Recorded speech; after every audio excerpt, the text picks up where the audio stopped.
Hello everyone, welcome back to the channel. आज की video ना बहुत ही इंटरेस्टिंग होने वाली है क्योंकि टाटा एल्ट्रॉस का स्मार्ट यानी कि बेस वेरिएंट मेरे पास है और बेस वेरिएंट से ही आपको इसमें पेट्रोल, सीएनजी और डीजल तीनों ही ऑप्शंस मिलते हैं। 6,30,000 पेट्रोल की एक शोरूम कॉस्ट है, 7,21,000 सीएनजी की एक शोरूम कॉस्ट है और 8,09,000 डीजल की एक शोरूम कॉस्ट है। फिलहाल मेरे पास सीएनजी वाला वेरिएंट है। इसमें फीचर्स आपको सारे सेम ही मिलेंगे, तो चाहे पेट्रोल लेने की सोच रहे हो या डीजल या सीएनजी, आप ये वीडियो जरूर देखिए। फीचर्स सारे सेम ही मिलेंगे। सीएनजी की ऑन रोड कॉस्ट लगभग आपको 8,10,000 के आसपास मुंबई में पड़ेगी। अगर आपको किसी और जगह की ऑन रोड कॉस्ट जाननी है तो कमेंट सेक्शन में उस जगह का नाम लिख दो, मैं आपको ऑन रोड कॉस्ट बता दूंगा। अब इस गाड़ी में बेस वेरिएंट में काफी सारी इंटरेस्टिंग चीजें मिलती है। डिटेल में सारी चीजें बताइए, तो वीडियो को एंड तक जरूर देखिए और चैनल को तुरंत ही सब्सक्राइब कर दीजिए। शुरुआत करते हैं गाड़ी के चाबी से। दो ऐसी कीज मिल जाती है, एक है फ्लिप की और एक है नॉर्मल चाबी। पीछे की तरफ टाटा का लोगो है। यहाँ पर 3 रिमोट फंक्शंस है, लॉक, अनलॉक और फॉलो मी हेडलैम्प का फंक्शन है। लॉक करने के साथ जो टर्न इंडिकेटर्स है वो ब्लिंक होते हैं, अनलॉक करने के साथ भी टर्न इंडिकेटर्स जो है वो ब्लिंक होंगे और ये बटन दबाओगे तो हेडलैम्प्स जो है वो चालू हो जाएंगे। बेस वेरिएंट में प्रोजेक्टर सेटअप मिलता है, हालांकि हैलोजन प्रोजेक्टर सेटअप है। लो बीम के लिए, हाई बीम के लिए नॉर्मल रिफ्लेक्टर लाइट है।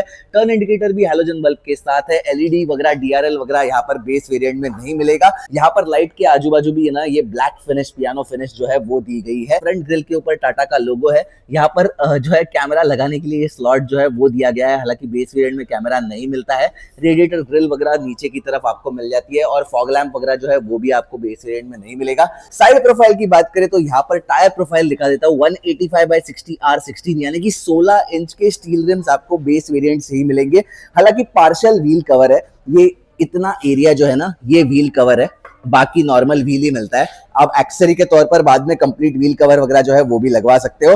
165 mm का ग्राउंड क्लियरेंस आपको इस गाड़ी में मिलता है। फ्रंट में डिस्क ब्रेक, रियर में drum brake, ABS, EBD, brake assist, traction control, सारी चीजें आपको इस गाड़ी में मिल जाती है। और इस गाड़ी में सेफ्टी के मामले में चिंता करने की कोई भी जरूरत नहीं, क्योंकि ये गाड़ी 5 स्टार सेफ्टी रेटिंग स्कोर करके आ चुकी है ग्लोबल एनकैप में, तो बहुत ही ज्यादा सेफ गाड़ी है। टर्न इंडिकेटर बेस वेरिएंट से ही ओआरवीएम के ऊपर मिलता है, जो कि काफी अच्छी चीज है। यहाँ पर देना ना, फिर वो बाहर से पता चल जाता है कि बेस वेरिएंट है। यहाँ पर आप बाहर से अलॉय व्हील्स वगैरह लगाओगे तो किसी को पता तक नहीं चलेगा कि ये बेस वेरिएंट है, क्योंकि टर्न इंडिकेटर ऊपर है और डोर हैंडल है। इसमें आपको एलईडी लाइट भी मिल जाती है बेस वेरिएंट से। ये देख लो, ये ग्लो कर रही है एलईडी लाइट, ये एक काफी अच्छी चीज है। तो बेस वेरिएंट में छोटी छोटी चीजों का ख्याल जरूर रखा गया है।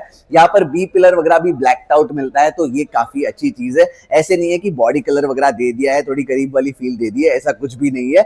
गाड़ी में आप साइड से अलॉय व्हील्स लगाओगे तो साइड से आपको लगेगा ही नहीं कि ये बेस वेरिएंट है।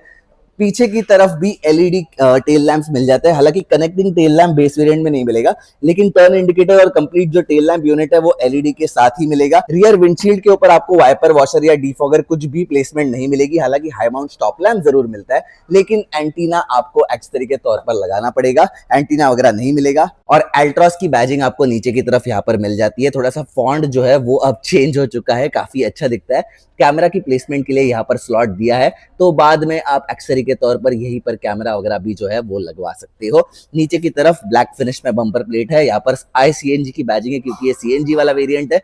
और यहाँ पर रिवर्स लाइट का जो है वो स्लॉट दिया गया है। अब एक बार टेलगेट रिलीज करके बूट स्पेस दिखा देता हूँ। इस गाड़ी में जो है वो सीएनजी के बाद भी 210 लीटर का बूट स्पेस मिलता है। लेआउट देख लो, स्क्वायरिश लेआउट है और यहाँ पर लोडिंग लिप भी नहीं है, तो हैवी सामान भी आप इसके ऊपर आराम से रख सकते हो, क्योंकि इसके नीचे एक काफी अच्छी खासी जो है वो प्लास्टिक की प्लेट दी गई है, जो कि अच्छा खासा वेट जो है वो सस्टेन कर सकती है। डुअल सीएनजी का टेक्नोलॉजी यहाँ पर भी मिल जाता है, तो 2 सिलेंडर यहाँ पर इस गाड़ी में मिलते हैं, जिसकी वजह से ये जो बूट स्पेस है ये पॉसिबल हो चुकी है। लगभग ऑल्टो जितना ही बूट स्पेस आपको इसमें मिलता है। ऑल्टो में 214 लीटर का मिलता है, यहाँ पर 210 लीटर का मिलता है, लेकिन सीएनजी के साथ बूट स्पेस मिलना वो भी इतनी अच्छी खासी, यही बड़ी बात है। यहाँ पर कंप्लीट टूल किट है, यहाँ पर ये सारी चीजें मिल जाती है। लगेज हुक्स आपको दोनों ही तरफ मिल जाते हैं। हालांकि बूट लैम्प जो है वो आप बाद में एक्सेसरी के तौर पर लगवा सकते हो। ऊपर की तरफ इंसुलेशन है, हैंडल वगैरह सारी चीजें मिल जाती है। अब इसे एक बार बंद कर देते हैं और रियर में चलते हैं। रियर डोर पैड्स देख लो, कंप्लीट ब्लैक फिनिश है। यहाँ पर पावर विंडो कंट्रोल है, bottle holder, storage space, speaker लगाने के लिए और ट्विटर लगाने के लिए जगह मिल जाती है। हालांकि ये दो चीजें जो है वो नहीं दी गई है क्योंकि ये बेस वेरिएंट है। फ्रंट सीट अपने हिसाब से मैंने एडजस्ट की है और नी रूम देख लो, लगभग 4.5 इंच की नी रूम है। लेग रूम में कोई भी दिक्कत नहीं है। अंडर थाई सपोर्ट बहुत ही बढ़िया है। सेंट्रल टनल बिल्कुल भी नहीं है, तो यहाँ पर बीच में जो भी पैसेंजर बैठेगा बड़े आराम से कंफर्टेबली बैठ सकता है। यहाँ पर मोबाइल रखने के लिए जगह है, हालांकि चार्जिंग सॉकेट वगैरह कुछ भी यहाँ पर नहीं मिलता है। ऊपर की तरफ ग्रैब हैंडल्स नॉर्मल दोनों ही तरफ दिए हैं और कैबिन लैंप एक ही आगे की तरफ मिलता है। हेडरूम की अगर बात करें तो मेरी हाइट 5'10" है, मेरे लिए जस्ट सफिशिएंट हेडरूम है। लगभग 1 इंच की हेडरूम मुझे यहाँ पर मिल रही है। हालांकि एडजस्टेबल हेडरेस्ट रियर सीट के लिए भी देने चाहिए क्योंकि हेडरेस्ट तो है ही नहीं मेरे लिए, लेकिन रिक्लाइन एंगल सीट का कंफर्ट कुशनिंग वगैरह काफी अच्छा है। सेंट्रल पैसेंजर के लिए जो है वो 3 पॉइंट सीट बेल्ट वगैरह आपको यहाँ पर देखने को मिल जाएगा। हालांकि आर्मरेस्ट वगैरह इस वेरिएंट में आपको नहीं मिलेगा। बेस वेरिएंट है यार, कितनी उम्मीद लगाओगे। विड्थ काफी अच्छी है, 3 मीडियम साइज के एडल्ट्स आराम से बैठकर लंबे जर्नीज पर ट्रैवल कर सकते हैं। एक्चुअली अल्ट्राज और i20 की रियर सीट विड्थ कंपेरेबल है, बलेनो की थोड़ी सी छोटी है। तो यहाँ पर रियर सीट पर आराम से 3 मीडियम साइज के एडल्ट भी बैठकर ट्रैवल कर सकते हैं। ओवरऑल सीट का कंफर्ट वगैरह काफी अच्छा लगा मुझे। अब इंजन के बारे में आपको बताता हूँ। अब इस गाड़ी में 1.2 लीटर का 3 सिलेंडर पेट्रोल इंजन मिलता है और सीएनजी के साथ ये इंजन 72 बीएचपी की पावर, 103 न्यूटन मीटर का टॉर्क जनरेट करता है। माइलेज की अगर बात करें तो 26 किलोमीटर पर केजी की माइलेज ये इंजन से आप आराम से निकाल सकते हो। लगभग 8 से 9 किलो का सीएनजी आप इसके अंदर डाल सकते हो। हालांकि बेस वेरिएंट में आपको जो है कुछ चीजें नहीं मिलती है, जैसे कि आइडल स्टार्ट स्टॉप वगैरह आपको नहीं मिलता है, जिसकी वजह से माइलेज जो है थोड़ी सी अफेक्ट हो सकती है। ऊपर की तरफ इंसुलेशन वगैरह सारी ही चीजें आपको दी गई है। अब बॉनेट और इंजन की तो बात हो गई, फ्रंट में चल के फीचर्स बताता हूं। फ्रंट की बात करें तो फ्लैट बॉटम स्टीयरिंग व्हील मिलता है, 2 स्पोक स्टीयरिंग व्हील है। हालांकि स्टीयरिंग के ऊपर कोई भी कंट्रोल्स वगैरह आपको बेस वेरिएंट में नहीं मिलेंगे, लेकिन बेस वेरिएंट से ही इल्यूमिनेटेड टाटा का लोगो वगैरह सारी चीजें आपको जो है वो मिल जाती है। सेफ्टी के मामले में तो गाड़ी में कोई दिक्कत नहीं है, 5 स्टार सेफ्टी रेटिंग ये गाड़ी स्कोर करके आ चुकी है, तो बहुत ही ज्यादा सेफ है ये गाड़ी। फिलहाल इस सेगमेंट में सबसे ज्यादा सेफ गाड़ी टाटा अल्ट्रॉज ही है। टिल्ट एडजस्टेबल स्टीयरिंग व्हील है, टेलीस्कोपिक का कोई ऑप्शन बेस वेरिएंट में तो नहीं मिलता है। वाइपर कंट्रोल्स यहाँ पर है, हेडलैम्प कंट्रोल्स यहाँ पर है, ऑटो हेडलैम्प ऑटो वाइपर आपको बेस वेरिएंट में तो नहीं मिलेंगे। डिजिटल इंस्ट्रूमेंट क्लस्टर आपको बेस वेरिएंट से ही मिलता है। ये वही इंस्ट्रूमेंट क्लस्टर है जो आपको टाटा टियागो, टाटा पंच में भी देखने को मिलेगा। आरपीएम यहाँ पर इंडिकेट होते हैं, फ्यूल इंडिकेटर यहाँ पर है और स्पीड इस तरफ इंडिकेट होती है। बाकी सारे वार्निंग लाइट्स वगैरह इस तरफ दिए गए हैं।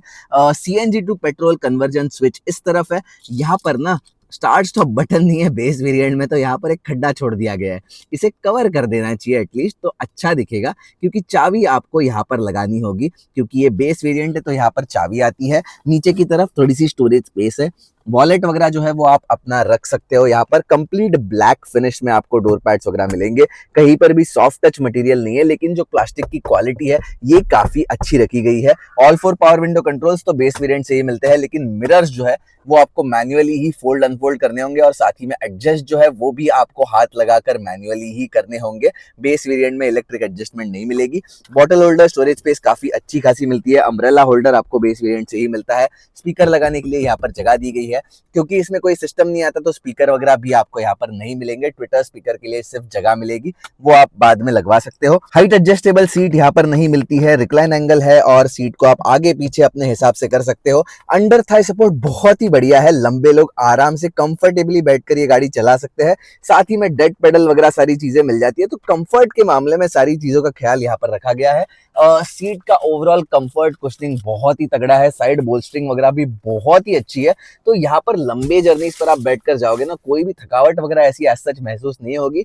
और ये जो क्वालिटी है ना फैब्रिक की, ये भी काफी अच्छी लगी मुझे। स्टिचिंग क्वालिटी वगैरह भी काफी अच्छी खासी दे रखी है। हालांकि बेस वेरिएंट में आपको आर्म रेस्ट नहीं मिलेगा। यहाँ पर hand brake lever, 2 cup holders और चाबी रखने के लिए और कुछ सामान रखने के लिए जगह है।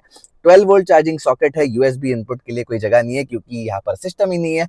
5 स्पीड मैनुअल ट्रांसमिशन यहाँ पर दिया है, लेदर रैपिंग वगैरह सारी चीजें मिलती है। फोन रखने के लिए जगह है। यहाँ पर एक पैच लगाया गया है, तो यहाँ पर आप बाद में ऑडियो सिस्टम वगैरह चाहो 2 दिन वाला तो वो लगवा सकते हो, या फिर तो यहाँ पर टच स्क्रीन वगैरह जो है वो भी लगवा सकते हो आफ्टर मार्केट। एसी के सारे कंट्रोल्स है, मैनुअल एसी है, ऑटोमेटिक क्लाइमेट कंट्रोल जैसा लुक है, लेकिन ये मैनुअल एसी है। यहाँ से आप फैन स्पीड वगैरह जो है वो बढ़ा घटा सकते हो, साथ ही में फ्लो की डायरेक्शन वगैरह जो है वो यहाँ से चेंज कर सकते हो। हजार्ड लैम्प का स्विच इस तरफ आपको मिल जाता है। कंप्लीट ब्लैक फिनिश में डैशबोर्ड का लुक है और ये डैशबोर्ड काफी अच्छा लगता है, काफी स्पोर्टी और अग्रेसिव डिजाइन यहाँ पर दिया है। इसके ऊपर वाले वेरिएंट्स में आपको डुअल टोन फिनिश वगैरह मिल जाएगी, लेकिन ब्लैक भी ना काफी अच्छा लगता है। क्वालिटी सारी जगहों पर काफी अच्छी रखी गई है। हालांकि हार्ड प्लास्टिक्स है, लेकिन प्लास्टिक की क्वालिटी काफी अच्छी है। मतलब i20 के बाद एल्ट्रॉस की क्वालिटी सबसे अच्छी लगी मुझे, उसके बाद बलेनो का नंबर आता है, क्योंकि प्लास्टिक क्वालिटी के मामले में थोड़ी सी पीछे है अभी भी वो। यहाँ पर कप होल्डर्स अंदर की तरफ भी दो है और बहुत ही बड़ा यहाँ पर जो ग्लव बॉक्स है वो दिया गया है। हालांकि यहाँ पर ट्रे नहीं मिलता है बेस वेरिएंट में, लेकिन साइज बहुत बड़ी है, कुछ भी रख सकते हो आप इसके अंदर। तो ऊपर की तरफ नॉर्मल मिरर है, मैनुअल डे नाइट एडजस्टमेंट का भी ऑप्शन यहाँ पर नहीं है। एटलीस्ट ये तो दे दो यार, ये तो बेसिक नीड है, ये तो दे देना चाहिए था। यहाँ पर एलईडी कैबिन लैंप है, पैसेंजर साइड एयरबैग ऑन है या ऑफ है उसका इंडिकेटर यहाँ पर आता है। को ड्राइवर साइड सनवाइजर के ऊपर कुछ भी नहीं है, ड्राइवर साइड सनवाइजर के ऊपर भी एक टिकट होल्डर जरूर दिया है, ये एक काफी अच्छी चीज है। तो अब बात करते हैं कि क्या ये बेस वेरिएंट सच में वैल्यू फॉर मनी है। तो यार मेरे हिसाब से ना 6,30,000 के एक्स शोरूम कॉस्ट के ऊपर आपको बड़ी गाड़ी मिल रही है, पेट्रोल वाला इंजन मिल रहा है। हालांकि 3 सिलेंडर इंजन है, लेकिन माइलेज वगैरह काफी अच्छी देता है, सेफ्टी वगैरह काफी अच्छी है। इसमें आप स्टीरियो लगाओगे, थोड़ी सी व्हील कवर वगैरह चेंज करोगे, तो आपको बाकी कुछ भी करने की ऐसी एज सच जरूरत नहीं है। स्टीयरिंग माउंटेड कंट्रोल्स वगैरह आप लगवा सकते हो अगर आप चाहो तो इसको लेकर अगर आप 50,000 तक का खर्चा कर देते हो ना, तो आपकी गाड़ी एक कंप्लीट पैकेज बन जाएगी। तो मेरे हिसाब से पेट्रोल अगर आप लेना चाहते हो तो इस गाड़ी को जरूर कंसिडर कर सकते हो, खास करके बेस मॉडल को। अगर आप सीएनजी भी लेना चाहते हो तो भी आप इस गाड़ी को कंसिडर कर सकते हो, क्योंकि सीएनजी वाला वेरिएंट भी 7,21,000 के एक्स शोरूम कॉस्ट के साथ आता है। इतने कम कॉस्ट में आपको सीएनजी के मजे लेने मिलेंगे, और साथ ही में स्पेस वगैरह भी आपको अच्छा खासा मिलेगा, सेफ्टी वगैरह भी अच्छी खासी मिलेगी। और डीजल तो यार कोई और कंपटीशन गाड़ी देती ही नहीं है। तो अगर आप डीजल लेना चाहते हो तो अल्ट्रॉस के अलावा फिलहाल आपके पास कोई भी ऑप्शन नहीं है। बलेनो i20 में डीजल इंजन नहीं मिलता है। तो ओवरऑल अगर वर्डिक्ट की बात करें तो मेरे हिसाब से ना ये जो स्मार्ट बेस वेरिएंट है ना, ये काफी अच्छा पोजीशन किया गया है, काफी अच्छे कॉस्ट के ऊपर मिलता है। और अगर आपका बजट कम है, अगर आप प्योर वेरिएंट के ऊपर नहीं जा सकते हो, तो स्मार्ट वेरिएंट लेकर भी आप जरूर खुश रह सकते हो। अगर थोड़ा सा बजट आप एक्सटेंड कर सकते हो तो मेरी रिकमेंडेशन है कि आप बेस के बजाय प्योर वेरिएंट खरीद लो। तो दोस्तों यही था मेरा आज का रिव्यू वीडियो एल्ट्रॉस के बेस यानी कि स्मार्ट वेरिएंट का। आई होप आपको इस गाड़ी की सारी डिटेल्स इसी वीडियो के अंदर मिल गई होगी। इसके साथ ही मैंने इसके कंपटीशन यानी कि बलिनो i20 का भी रिव्यू किया है। सारे लिंक्स आपको डिस्क्रिप्शन और आई बटन के अंदर मिल जाएंगे, तो वो वीडियोस भी जरूर चेकआउट कीजिए। अगर आपको इस गाड़ी से रिलेटेड या किसी भी गाड़ी से रिलेटेड कोई भी क्वेश्चन होगा तो आप मुझे इंस्टाग्राम पर पूछ सकते हो। मेरा इंस्टाग्राम आईडी आपको स्क्रीन पर दिखाई दे रहा होगा। मैं आपके सारे सवालों का जल्द से जल्द जवाब दे दूंगा। फिर मिलते हैं किसी ऐसी अगली रिव्यू वीडियो में, तब तक के लिए drive safe, take care, bye bye.